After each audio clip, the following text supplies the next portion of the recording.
Eu falo alto, acho que nem precisaria. Estar de volta no meio dos irmãos, senti muita falta, né? Foi 1 mês e 6 dias, contei assim no dedo. 1 mês e 6 dias que eu estive longe desta amada igreja, realmente senti muita falta, né? Do convívio com os irmãos, dessa alegria, desse aconchego, né? É um aconchego que a gente tem aqui, como eu falei lá sobre a nossa igreja. Eu falei assim, nós somos uma igreja pequena, mas uma igreja onde a gente é unido. Quando a gente vai fazer uma coisa, todo mundo ajuda. Então, a obra do Senhor não tem que ser assim, né? Com união, porque a união realmente é um dizer popular, mas é um dizer verdadeiro, né? Faz a força, né? Bom, meus amados, nessa noite nós vamos abrir nossas Bíblias, o livro Santo de Deus, no Salmos 50, apenas um versículo. E nós vamos ler a uma só voz. Versículo 15, Salmo 50, versículo 15. Mesmo sentados, os irmãos vão ler junto comigo. Amém? Leiamos. Invoca-me no dia da angústia, eu te livrarei e tu me glorificarás. Amém. Senhor Deus, Pai de infinita misericórdia, nesse momento, Pai, estamos aqui diante da Tua palavra. Que Tu venha, Senhor, iluminar cada coração aqui esta noite, a partir do meu, para que nós possamos, Senhor, realmente viver esta palavra no nosso dia a dia, Pai. É isso que eu te peço e agradeço, em nome de Jesus. Amém. Amados, o tema que nós vamos abordar esta noite é quando vem a angústia. Quem ainda não passou por momentos de angústia? Todo mundo passa, não é? São enfermidades, lutas, situações difíceis, não é? E essas circunstâncias, elas vêm para todos. Não escolhe, não. Vem para todos, para qualquer pessoa, seja rica, seja pobre, seja sábio, seja inculto, todos sentem tribulações, sentem angústias, sentem momentos difíceis. Porém, existem pessoas que reagem diferentemente diante de uma angústia, diante de uma aflição. Existem aquelas pessoas conformadas. Fala, está acontecendo comigo? Tá bom. Aconteceu. Também elas aceitam passivamente a derrota. Existem gente desse tipo. E existem também aquelas pessoas que são independentes. Elas buscam as soluções para as suas angústias, para as suas aflições, longe de Deus. Onde elas vão buscar soluções? Elas vão nas cartomantes, elas vão nos horóscopos, elas vão na bebida, elas vão nas drogas, procurando encontrar solução para aquilo. Elas vão também nos falsos deuses, e como tem, indo procurar refúgio nos falsos deuses. Elas vão nos bruxos, porque elas confiam que elas podem resolver os seus problemas. Mas existem aqueles que creem em Jesus Cristo, que é diferente. Aqueles que creem em Jesus como Senhor e Salvador, eles sabem que onde buscar o refúgio, onde buscar a solução para os seus problemas, porque nós sabemos que nós temos um Deus que é a nossa fortaleza, é o nosso socorro, bem presente na angústia. Deus é o nosso socorro. E nós não abrimos mão das verdades, das promessas que a palavra de Deus traz para nós. Nós sabemos que é verdade. Hoje de manhã a nossa lição foi sobre o absolutismo, o relativismo, e nós sabemos que Deus é absoluto. A verdade de Deus é absoluta, ela não é relativa. A Bíblia traz vários exemplos de homens que buscaram o seu refúgio em Deus, porque creram nas promessas da palavra de Deus. Lá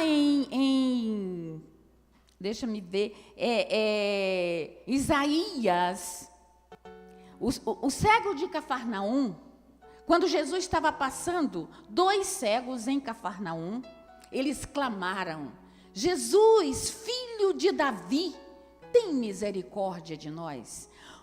Aqueles cegos, eles demonstravam que criam na promessa, porque o profeta Isaías, muitos anos atrás, já profetizou que quando Jesus viesse, a profecia sobre Cristo, ele diz assim, lá em Isaías 35:5, então se abrirão os olhos de cegos, os mudos ouvirão, os coxos sairão pulando. Isso Isaías já profetizou. E aqueles 2 cegos, eles demonstraram que criam nessa promessa, porque eles pediram: Jesus, filho de Davi, tenha misericórdia de nós. E aqueles cegos também, eles demonstraram que criam em Jesus.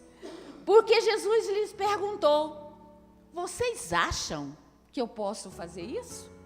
Se os irmãos forem ler lá em Mateus 9, de 27 a 31, está este relato. Jesus virou para os cegos e disse: vocês acham que eu posso fazer isso? E eles disseram: sim, eu creio, porque eles sabiam que Jesus tinha poder. Eles criam no poder de Jesus. Então, nós, servos de Deus, temos que confiar nas promessas da palavra e em Cristo Jesus. Amém, amados? Porque nós sabemos que nós, servos de Deus, não estamos isentos de passar por angústias. Não estamos. O Salmos 34, versículo 19 diz: muitas são as aflições dos justos. Muitas, não são poucas. Muitas são as aflições dos justos. Mas tem uma promessa atrás. Mas o Senhor de todas as livras. Amados, Ele não vai nos livrar de algumas, não. A palavra diz que Ele nos livra de todas. De todas as aflições. De todas as aflições. Jesus mesmo falou: no mundo passareis por aflições, mas tende bom ânimo, eu venci o mundo. Em João 16:33. O versículo que nós lemos, nós hoje vamos passear em cima deste versículo. Que o Senhor me mostrou uma riqueza tão grande neste versículo. Ele está dividido em 4 momentos, este versículo.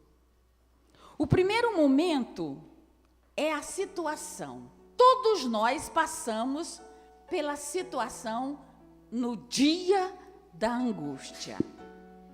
O dia da angústia é uma situação. E o que é angústia?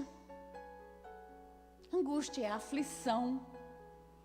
Angústia é uma agonia que a gente sente lá na alma. Todo mundo já sentiu isso, não é? Sente-se uma agonia, uma aflição, que a gente realmente é uma ansiedade que nós sentimos. Mas a palavra de Deus, ela está cheia de conforto para a nossa alma. Amém? Davi mesmo, ele contendia com ele mesmo. Quando Davi estava lá no exílio, estava exilado, o povo tripudiava em cima de Davi. Cadê teu Deus? Onde está? E Davi começou a se abater, mas depois ele disse para ele mesmo: por que te abates, ó minha alma? Por que está assim tão triste dentro de mim?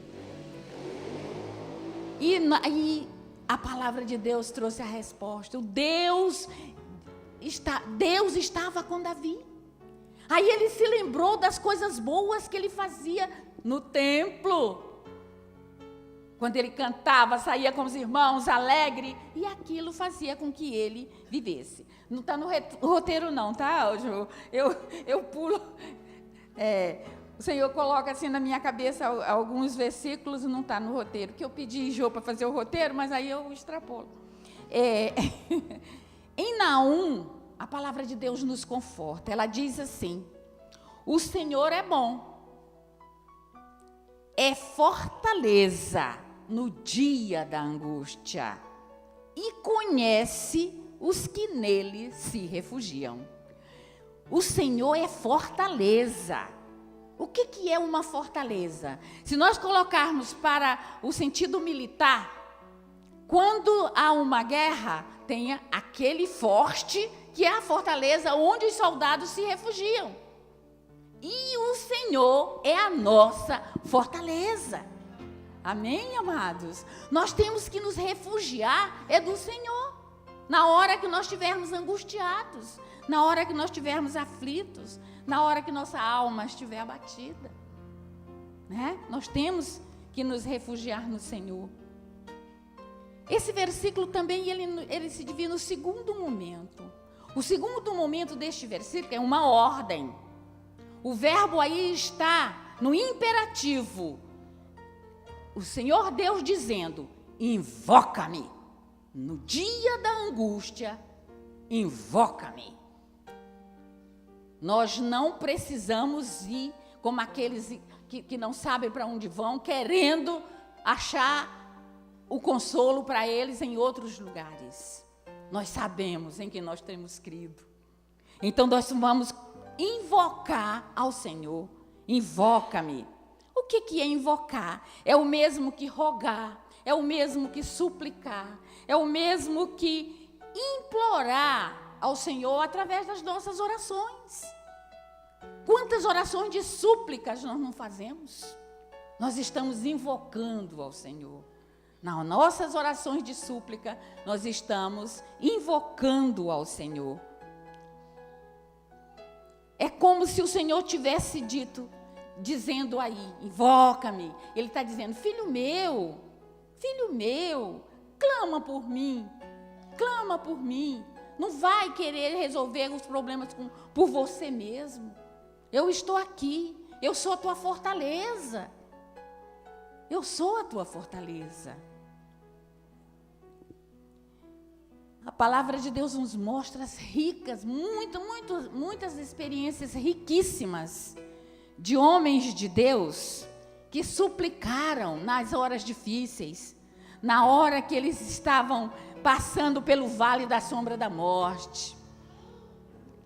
E são várias, eu escolhi duas. A primeira foi a experiência de Ezequias. Lá em Isaías 38, de 1 a 5.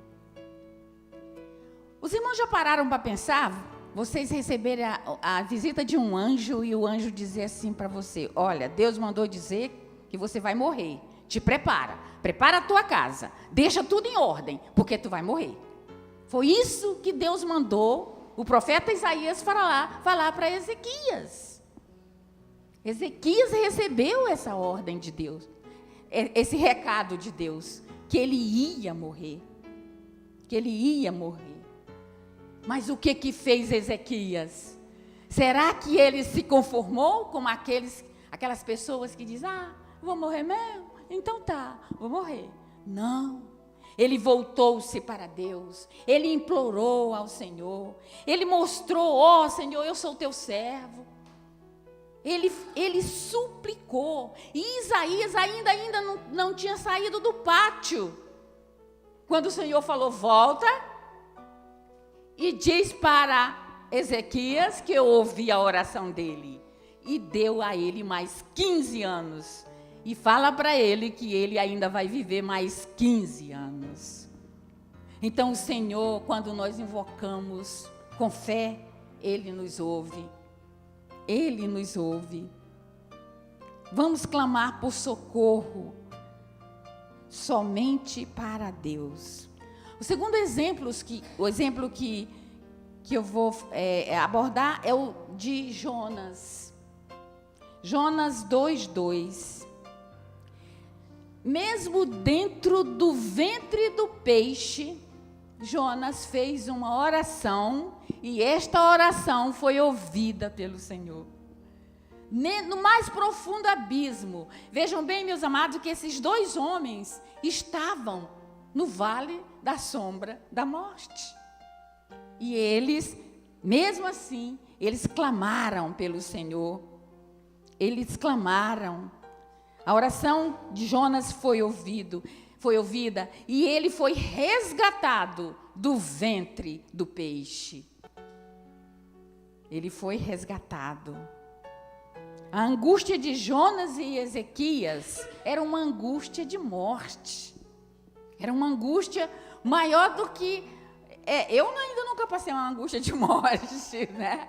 Não sei se os irmãos já tiveram essa experiência, mas de Jonas e de Ezequias foi uma angústia de morte, né? Porque Jonas, lá no ventre do peixe, o que ele ia pensar?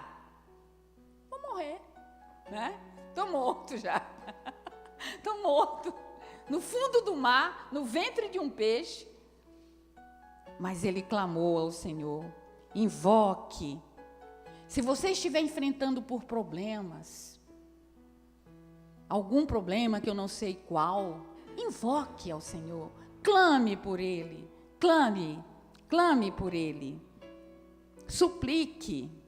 Porque Deus é especialista em mudar o curso da história. Amém, amado? Ele muda completamente o curso.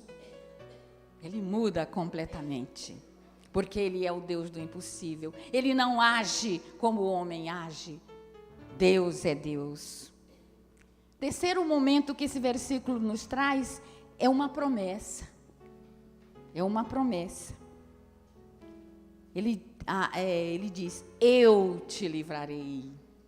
No dia da angústia, se você me invocar, eu te livrarei.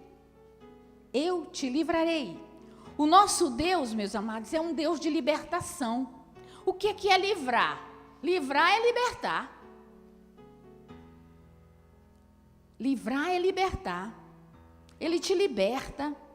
E às vezes, e todas as vezes que nós invocamos confiando nele, mas nós temos que ter fé. Nós temos que confiar. Nós temos que buscar. Quando nós invocamos confiando nele, ele virá ao nosso encontro e nos livrará, porque é promessa da palavra. Quando oramos com fé, reconhecemos a total dependência de Deus na nossa vida. Nós temos que ser submissos à vontade de Deus. Nós temos que ser totalmente dependentes dEle. Dependente dEle. Abrindo o nosso coração. Em Jeremias 29, 13 e 14 diz: buscar-me-eis e me achareis. Aí tem uma condição. Quando que nós vamos buscar ao Senhor e achar? Quando buscarmos de todo o coração. Então nós temos que buscar de todo o coração, com fé. Aí ele diz mais: quando você fizer isso, eu serei achado. Eu serei achado. Achado de vós, diz o Senhor, e farei mudar a vossa sorte. Meus amados, essa palavra sorte aí, ela está se referindo ao povo que estava lá na Babilônia. Então ele mandou o profeta dizer: olha, fala para o povo, se eles me buscar de todo o coração, eles vão me achar. Eles vão me achar. E eu vou mudar a sorte deles. Eles não vão ser mais escravos. Eles vão ser livres. E é isso que Jesus fez comigo, fez com você. E se ainda não fez, quem está hoje aqui, se ainda não é livre, Jesus te liberta. Te liberta das garras do diabo. Te liberta das garras do pecado. Porque só Ele salva. Jesus disse: se, pois, o Filho te libertar, a palavra de Deus diz, se, pois, o Filho te libertar, verdadeiramente sereis livres. Então, se nós buscarmos ao Senhor, Ele nos livra. Esse versículo encontra-se em João 8,36. Que tipo de problema está te angustiando hoje, meu amado, minha amada? Tome posse dessa promessa. Tome posse dessa promessa que Deus está te fazendo. Eu te livrarei. Eu te livrarei de qualquer problema. Eu te livrarei de qualquer angústia.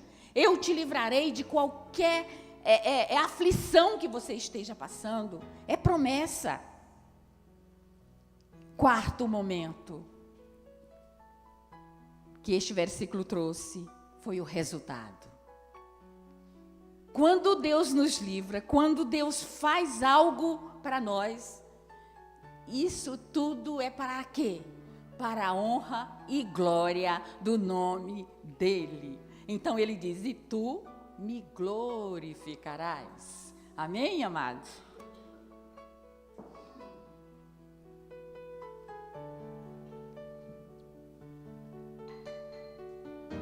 Infelizmente, muitas pessoas recebem a vitória, fazem como aqueles leprosos que foram curados e só um voltou para glorificar ao nome do Senhor. Só um. Só um. Mas Deus está dizendo que nós temos, Ele faz tudo isso, mas nós temos que glorificar. E tu me glorificarás. Após um grande livramento, os nossos lábios precisam se abrir para glorificar o Senhor. Amém, amados? Para darmos testemunho dessa bênção que Deus fez para nós. Nós temos que fazer isso. É um mandado que Deus está falando. E tu me glorificarás. É uma ordem. E tu me glorificarás.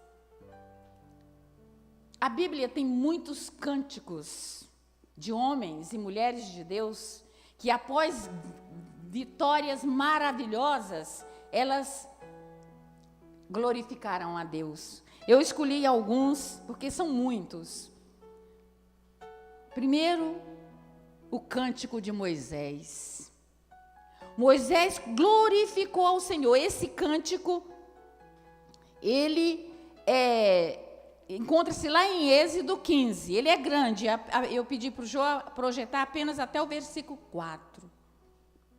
Esse cântico, Moisés celebrou a vitória que Deus fez com o povo de Israel, de ter tirado eles do cativeiro, da terra do Egito. E livrou eles das mãos de Faraó. E fez com que o povo de Israel passasse o Mar Vermelho a pé enxuto. E depois disso, Moisés fez um cântico. O cântico de Moisés, ele glorificou ao Senhor. Outro exemplo, amados, Débora, uma mulher valente. Ontem eu falei em Débora aqui, não falei? É porque eu tinha lido para me preparar o sermão, aí ficou quentinho na minha cabeça. Débora, ela foi juíza, ela era uma mulher de Deus, uma mulher que era temente a Deus. E Débora, ela louvou o Senhor, tanto ela quanto Baraque. Ela louvou ao Senhor depois da vitória. Em momento algum, Débora ficou com medo de ir para a guerra. E quando Baraque convidou, vamos comigo, porque ele sabia que Débora era uma mulher forte, vamos comigo. E ela disse, eu vou, mas fica sabendo que a vitória, a cabeça de Císera, virá pela mão de uma mulher. Não foi ela que trouxe a cabeça de Císera, mas foi a Jael, uma mulher. Uma mulher. Então, Débora louvou a Deus pela vitória que ela teve do povo de Israel. Isso nós encontramos em Juízes 5, de 2 a 31, mas só está projetado até o 3, porque é muito grande, se nós fôssemos projetar tudo. Outro cântico que a Bíblia traz é o cântico de Maria, Magnificar, né? É o cântico Magnificar. Maria, ela louvou a Deus pela concepção de Jesus no seu ventre. Ela louvou a Deus. Aquele cântico de Maria é lindo. Se nós formos ler, vamos ver quantas palavras maravilhosas ela dedicou, ela declarou em gratidão a Deus, em louvor a Deus. Ela glorificou a Deus. E o último exemplo foi Zacarias. Nós temos o cântico de Zacarias, que é um cântico muito bonito também, que encontra-se em Lucas 1, de 68 a 79. Aí está projetado só 68 e 69, não foi? Mas ele vai até 79. Nós vemos aqui Zacarias glorificando a Deus pelo nascimento do seu filho João Batista, né? E lá vocês vão ler esse cântico, também é maravilhoso, muito lindo. E concluindo, o nosso Deus, amados, é um Deus que opera maravilhas no meio do seu povo, isso não tenho dúvida. É um Deus que pode fazer infinitamente mais daquilo que pensamos ou daquilo que sentimos. É um Deus maravilhoso. E nessa noite, amados, eu quero compartilhar com os irmãos um testemunho vivo que aconteceu comigo. E esse versículo eu me vi vivenciando tudo no momento da experiência que eu passei. Teve a situação que foi no dia 20 de novembro, minha filha me liga, chorando. E eu, meu pai, o que aconteceu? Aí ela, mãe, meu filho, eu fui fazer a ecografia daqui. Fui fazer a ecografia, tem a época certa dessa ecografia, é a translucência. Essa ecografia, ela detecta se o feto tem algum problema de saúde, né? Essa ecografia é aquela que detecta isso. E eu vou virar, porque eu gostaria de olhar ali, para Vai lá.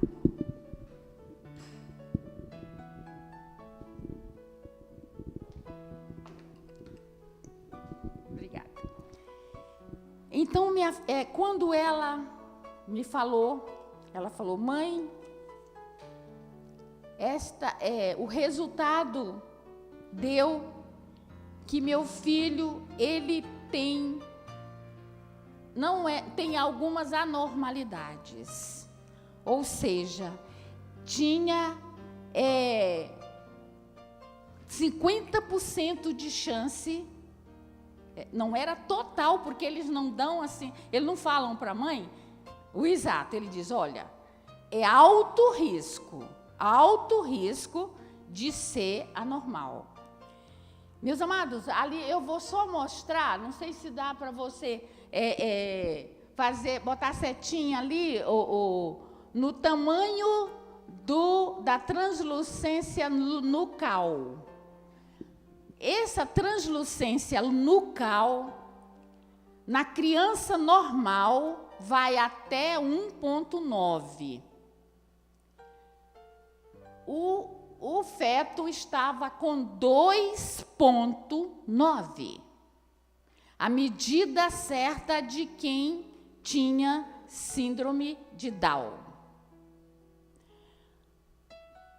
Outra característica para ter síndrome de Down. Você põe para mim lá na osso nasal não visualizado. Aí você coloca onde eles fizeram lá, aquela setinha aqui na última, dá abaixo do 2,9. Então, o osso nasal não foi visualizado, isto é, a criança com síndrome de Down, ela não tem esse osso que nós temos no nariz. Mostrou também. E isso era a foto da barriga da minha filha. Ali vocês podem ver, aqui assim, nesse último aqui, Jô, aí, uma setinha. Vocês podem ver que não tem osso no nariz. Ele até colocou uma seta que não tinha o osso. Outra característica de quem tem a síndrome de Down. Como a gente não entende muito, eu só quero ver essas duas característica forte. E também a conclusão. Você copiou a conclusão? Vamos ver lá na conclusão os três últimos sinais. Coloca lá a setinha para mim, sinais de regurgitação triscúpide.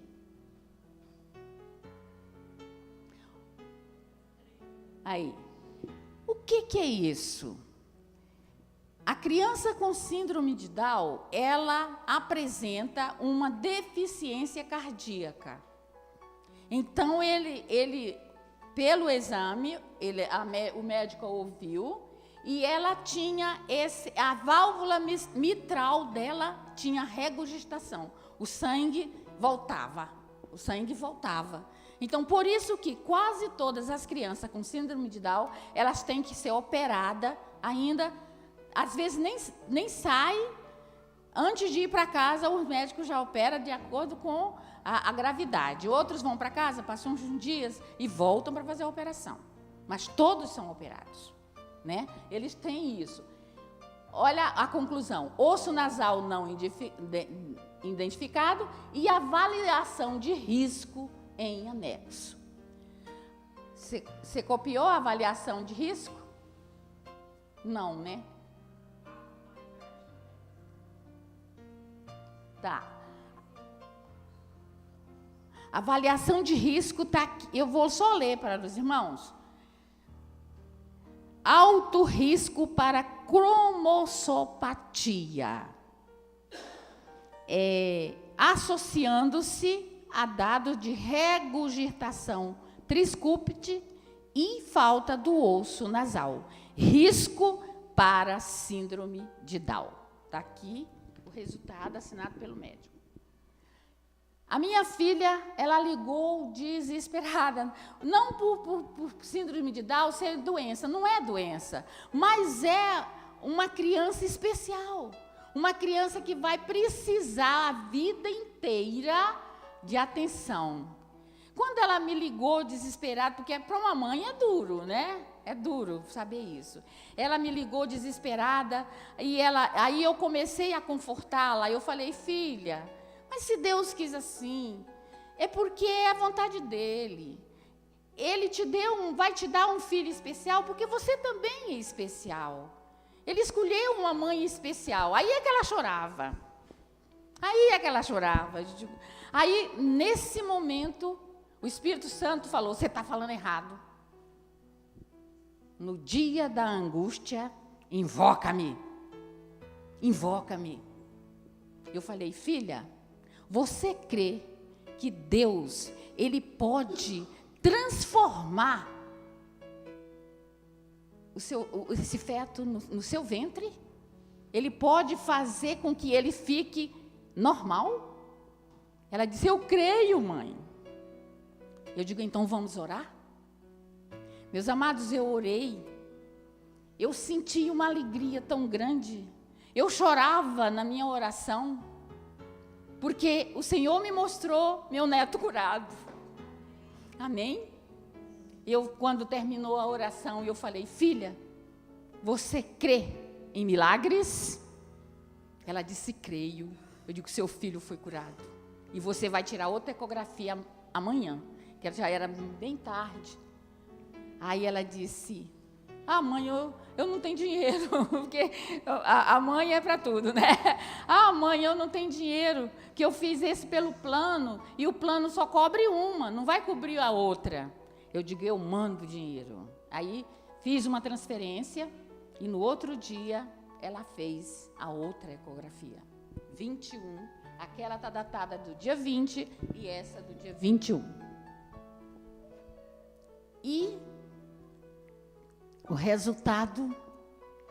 eu esqueci de falar um detalhe. A médica falou, olha, seu bebê não está mexendo, está quietinho. Ele não mexia, porque o bebê com síndrome de Down, ele é quieto, ele é parado no ventre da mãe, ele não mexe. Aí, no segundo dia, o resultado desta ecografia foi o seguinte: gestação em curso, embrião único com sinais vitais presentes, a idade gestacional ultrassonográfica é de 13 semanas e 6 dias. Aí o médico falou, seu filho está ótimo, seu filho não tem nada, seu filho está pulando aí, acho que vai ser um jogador de futebol. Veja como Deus transforma, como Deus faz milagre, como Deus faz maravilhas, amados. Quando nós invocamos, quando nós buscamos de todo o coração, Ele realmente, eu vivi esses momentos que nós dividimos, e agora eu estou no quarto momento aqui, eu estou glorificando ao meu Deus. Amém, amados? Agora eu quero mostrar Samuel para vocês. Depois do resultado, a foto de Samuel. É Samuel. Eu ainda vou contar ainda o outro milagre maior. Vamos ver Samuel.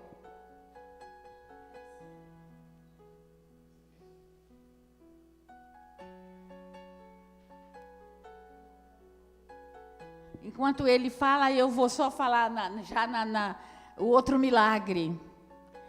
Quando ela recebeu a ecografia, ela chegou para o esposo dela e falou, Renato, eu só vou te comunicar. A partir de hoje, eu e meus filhos vamos para os pés do Senhor. Ela voltou, meus amados, e está levando os filhos, e vai criar os filhos na casa do Senhor. Esse foi o maior milagre para mim, que agora eu posso dizer, eu e minha casa serviremos ao Senhor, porque só faltava ela. Mas Deus, Ele sabe todas as coisas. Ali minha filha com meu lindo Samuel. Olha, Samuel nasceu com 4,450 kg e mais 51 centímetros. Com 16 dias, ela foi consultar, Samuel já estava com quase 6 quilos e 56 centímetros. A médica falou, já está criado o seu filho. Já está criado. Olha lá, Samuel. Esta foto é de anteontem, né? Essa aí? Ah, tá. Mas ela é nova. Hã? Do culto. Ah, sim. A do culto do bebê. Ele estava de calça jeans, todo bonito. E essa calça aí, tá? Amadas, nós fizemos, e amados, então, como nós temos um projeto aqui, do culto do bebê, eu disse, Heloísa, Samuel vai ter o culto do bebê, feito pela SAF de Travessão de Barra. Cheguei lá, ela mandou tudo para mim, que a Heloísa é minha outra filha, minha terceira filha. Amém? E o quarto na geração. Não fica com ciúme, não, hein?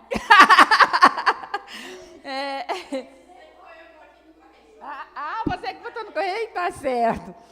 Então, fiz o culto do bebê, demos a SAF de Travessão de Barra, deu uma lembrança, uma Bíblia para o Samuel, e o pessoal ficou assim encantado. Quando eu falei a SAF, aí foi quando eu falei, nós somos uma igreja pequena, mas nossa SAF trabalha muito, e eu fiz questão de dar o exemplo, porque a SAF da minha antiga igreja lá, que é a igreja Alvorada, agora tem 400 membros e não tem SAF. Eu fiquei para morrer de angústia, porque era uma SAF ativa, e hoje não tem. Eu não sei o porquê. Então, quando elas viram que nós aqui, eu falei, olha, na época nós só estávamos com 13 sócias, né? Digo, nós só temos 13 sócias. E fazemos esse trabalho de culto de bebê nas casas das pessoas não crentes. Deu testemunho lá, elas ficaram, mas onde fica a Travessão de Barra? Aí complicou. Bom, gente, tem mais foto, Mailô? Aham. Então, Samuel está a coisa mais linda. Nós vemos que Deus é um Deus realmente maravilhoso. Não há Deus como o nosso Deus. Amém, amados? Ele muda realmente a realidade da situação, porque a situação real era uma, mas Deus mudou. Deus mudou a situação. Né? Então, meus amados, que Deus nos abençoe, que nós possamos realmente crer que para Deus nada é impossível. Amém, amados? Que Deus nos abençoe. Depois é que a Elo encontrar, aí a gente vai olhar, porque tem mais fotos. Passo para você. Já.